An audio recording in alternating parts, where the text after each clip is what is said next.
Sri Sultan Hamengkubuwono IX pada masa kecil bernama Gusti Raden Mas Dorojatun, lahir tanggal 12 April 1912, bertempat tinggal di Jalan Hasim 13, Kampung Sompilan, Yogyakarta. Ayahnya bernama Gusti Pangeran Haryo Purboyo yang dinobatkan menjadi Sri Sultan Hamengkubuwono ke-8. Ibunya bernama Raden Ajeng Gustila. Tanggal 22 Oktober 1939, Sri Sultan Hamengkubuwono ke-8 wafat, kemudian dimakamkan di Imogiri. Dengan wafatnya Sultan, terjadilah kekosongan di Kesultanan Yogyakarta pada tanggal 26 Oktober 1939. Berdasarkan musyawarah mufakat kerabat keraton Kesultanan Yogyakarta,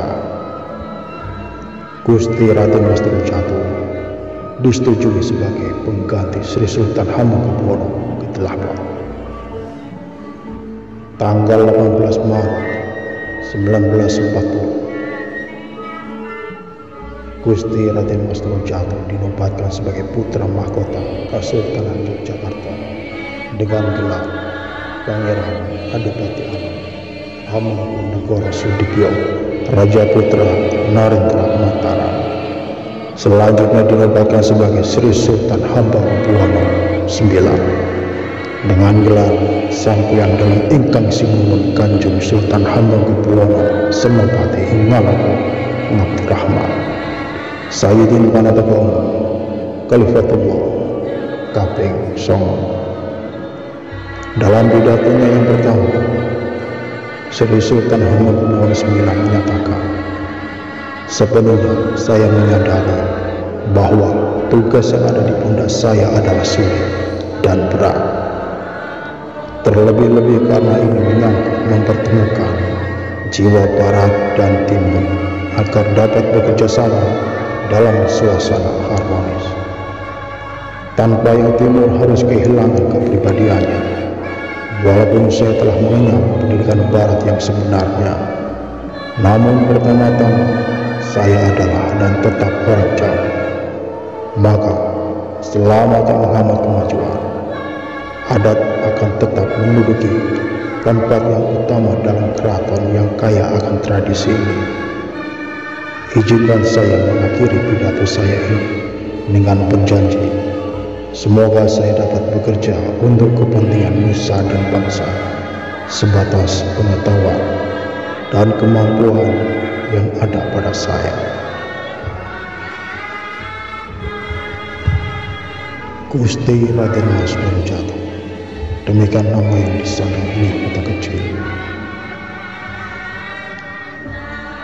Masa muda Gusti Raden Mas Dorojatun dihabiskan di luar lingkungan keraton. Sri Sultan Hamengkubuwono VIII menitipkan beliau ke pasangan Belanda sejak berusia 4 tahun. Beliau dititipkan di rumah keluarga Mulder, seorang kepala sekolah NH JJS Neutral Holland Javanese German School. Pihak keluarga Mulder diberi pesan supaya mendidik Gusti Raden Mas Dorojatun layaknya rakyat biasa. Gusti Raden Mas Dorojatun diharuskan hidup mandiri tanpa didampingi pengasuh. Nama keseharian beliau pun jauh dari kesan bangsawan keraton. Di keluarga ini, beliau dipanggil sebagai Henkan atau Heng kecil. Masa-masa sekolah beliau jalani di Yogyakarta, mulai dari Frabo School, lanjut ke Esther Europe Langer School B, yang kemudian pindah ke Neutral Europe Langer School. Setelah menyelesaikan pendidikan dasar, beliau melanjutkan pendidikan ke Hongkong School di Semarang dan Bandung. Jenjang pendidikan HBS belum tuntas ditempuh ketika ayahandanya memutuskan mengirim beliau bersama beberapa saudaranya ke Belanda. Setelah menyelesaikan gimnasium, beliau melanjutkan pendidikan di Rijksuniversiteit University di Leiden. Di sini beliau mendalami ilmu hukum tata negara sambil aktif mengikuti perdebatan yang dipimpin Profesor Sekret. Pada masa pendidikan di Belanda ini pula beliau berkenalan dan kemudian menjadi sahabat karib Putri Juliana yang kelak akan menjadi Ratu Belanda. Tahun 1939, peta politik dunia bergerak cepat. Tanda-tanda memutusnya Perang Dunia II semakin jelas. Sri Sultan Hamengkubuwono ke-8 memutuskan memanggil pula Gusti Raden Mas Durjati, meskipun yang bersangkutan belum menyelesaikan jenjang pendidikannya. Setibanya Gusti Raden Mas Durjati di tanah air, beliau disambut langsung oleh Sri Sultan Hamengkubuwono ke-8. Saat itu pula Sri Sultan menyerahkan kepada Gusti Raden Mas Durjati keris Kiai Joko Pitulun. Kiai Joko Pitulun sebenarnya adalah atribut bagi putra mahkota, sehingga yang mengenakan bisa dianggap sebagai calon penerus tahta. Selama beberapa hari, Sri Sultan Hamengkubuwono ke-8 Mekah. Perjalanan Gusti Raden Mas Durjati menuju singgasana ternyata tidak mudah. Sebagai bagian dari sejarah negara, setiap calon raja baru di Kesultanan Yogyakarta diharuskan untuk menandatangani kesepakatan bersama terlebih dahulu dengan Belanda. Politisi senior Belanda, Dr. Lucien Adam, yang berusia 60 tahun harus berdebat panjang dengan Gusti Raden Mas Durjati yang saat itu usianya baru menginjak 28 tahun. Perdebatan berjalan alot utamanya disebabkan karena berbagai hal. Gusti Raden Mas Durjati tidak setuju jabatan patih merangkap pegawai kolonial. Hal ini agar tidak ada konflik kepentingan. Beliau juga tidak setuju Dewan Penasihatnya ditentukan oleh Belanda. Beliau menolak pasukan atau prajurit keraton mendapat perintah langsung dari Belanda. Dikisahkan, setelah 4 bulan tidak bisa menghasilkan kesepakatan apa-apa, Gusti Raden Mas Durjati tiba-tiba berubah sikap. Hal yang begitu mengherankan diplomat senior Belanda tersebut, karena Gusti Raden Mas Durjati bersedia menerima semua usulan Dr. Lucien Adam. Di kemudian hari beliau berkisah bahwa keputusan itu berdasarkan bisikan yang menyuruh beliau menandatangani saja kesepakatan yang diajukan, karena Belanda tidak lama lagi akan pergi dari bumi Mataram. Pada tanggal 12 Maret 1940 di Trattat Prabayeksa, kontrak politik dengan Belanda yang berisi 17 bab dan terdiri dari 59 pasal. Beliau menandatangani tanpa dibaca lagi. Kontrak tersebut berlaku semenjak Gusti Raden Mas Durjati naik tahta. Hari Senin 18 Maret 1940 beliau dinobatkan sebagai putra mahkota dengan gelar Pangeran Adipati Anang Hamengkubuwono Sudibjo Raja Putra Narendra Mataram, dan dilanjutkan penobatan beliau sebagai raja dengan gelar Sampeyan dalam Ingkang Sinuwun Kanjeng Sultan Hamengkubuwono Senopati ing Maluku Abdurrahman Sayyidin Panatagali Khalifatullah kaping 9. Di hari pelantikan tersebut, beliau berpidato dan mengeluarkan kalimat yang dikenal oleh semua orang hingga saat ini. Saya memang berpendidikan barat, tapi pertama-tama saya tetap orang Jawa.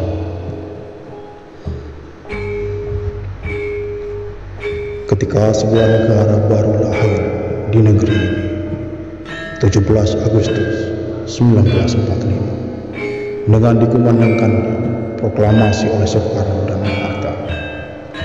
Sri Sultan Hamengkubuwono IX segera mengambil sikap. 2 hari setelah proklamasi, beliau mengirim telegram ucapan selamat kepada para proklamator. 2 minggu setelahnya, tepatnya tanggal 5 September 1945, beliau bersama Paku Alam ke-8 mengeluarkan maklumat yang menyatakan bahwa daerah Yogyakarta adalah bagian dari wilayah Republik Indonesia. Yogyakarta dengan demikian resmi memasuki abad modernnya, di mana dia bukan lagi sebuah entitas negara sendiri, tetapi bagian dari negara republik. Langkah beliau yang didukung sepenuhnya oleh rakyat ini di kemudian hari dibuktikan dengan pengabdian yang total. Ketika negara yang baru lahir ini menghadapi tekanan dari pemerintah kolonial yang datang kembali, beliau mengundang para tokoh bangsa untuk pindah ke Yogyakarta. Sri Sultan Hamengkubuwono IX menyatakan bahwa Yogyakarta siap menjadi ibu kota negara republik yang baru berdiri tersebut. Peran Sri Sultan Hamengkubuwono IX terhadap republik juga ditujukan melalui dukungan finansial. Selama pemerintahan republik berada di Yogyakarta, segala urusan pendanaan diambil dari kas keraton. Hal ini meliputi gaji presiden atau wakil presiden, staf operasional TNI, hingga biaya perjalanan dan akomodasi delegasi-delegasi yang dikirim ke luar negeri. Sri Sultan Hamengkubuwono IX sendiri tidak pernah mengingat-ingat berapa jumlah yang sudah dikeluarkan. Bagi beliau, hal ini sudah merupakan bagian dari perjuangan.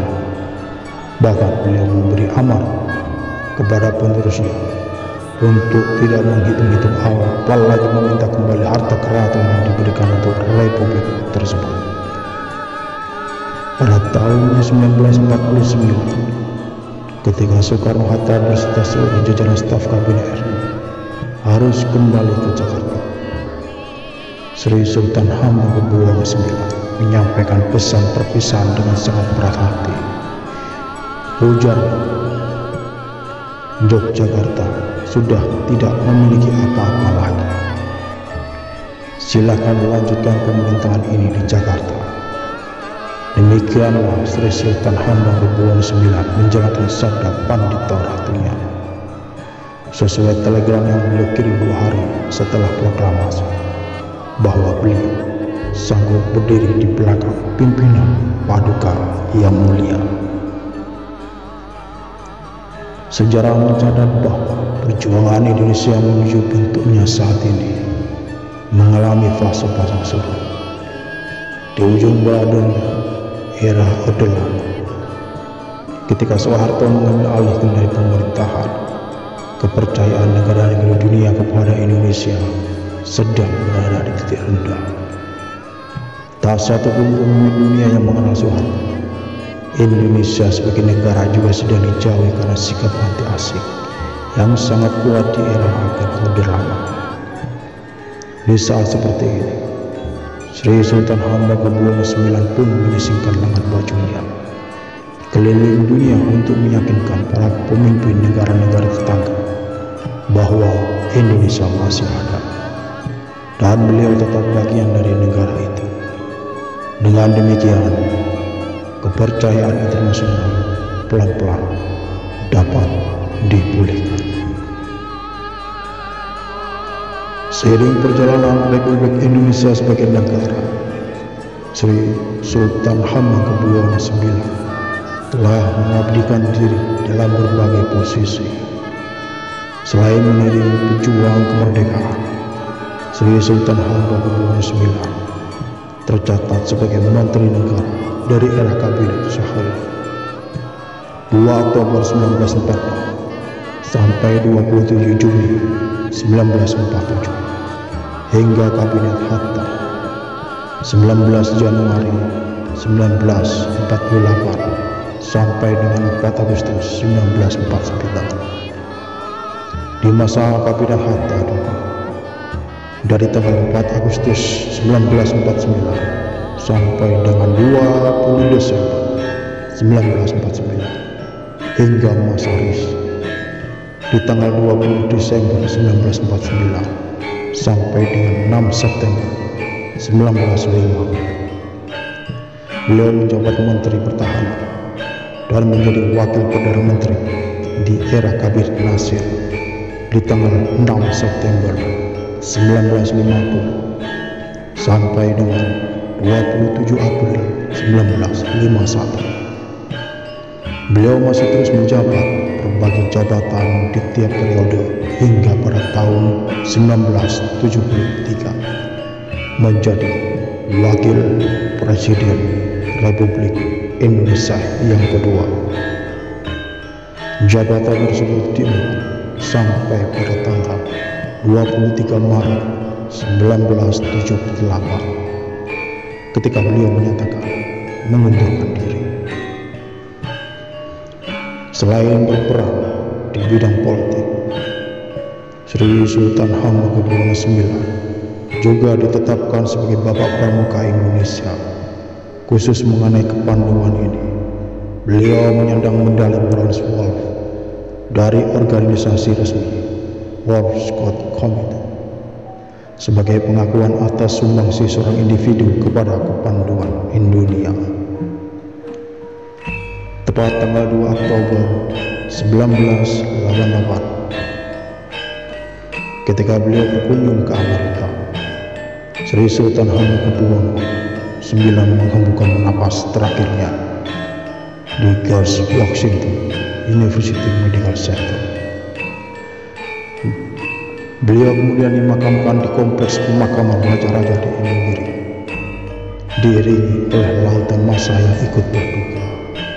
Pada saat itu, pohon beringin Kiai Wijayanda di alun-alun utara mendadak roboh, seakan pertanda duka yang dalam.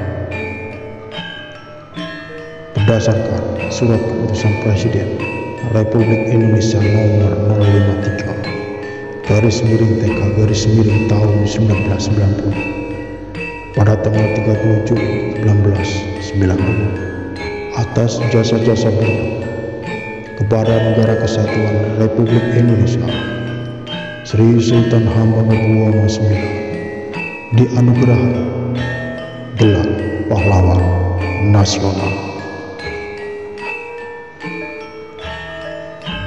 Peninggalan Sri Sultan Hamengkubuwono IX, Selokan Mataram, adalah salah satu karya yang paling monumental Sri Sultan Hamengkubuwono IX. Saluran air yang menghubungkan Sungai Progo dengan Kali Opak yang membelah Yogyakarta dari barat ke timur ini memberi pengairan yang tak pernah berhenti bagi lahan-lahan pertanian di sekitarnya. Proyek Selokan Mataram ini berhasil menyelamatkan banyak penduduk Yogyakarta untuk tidak diikutsertakan dalam program kerja paksa Jepang Romusa. Sebuah solusi brilian yang tidak hanya bisa menyelamatkan nyawa rakyatnya di kala itu, tetapi juga membuat manfaat yang terus dinikmati hingga kini.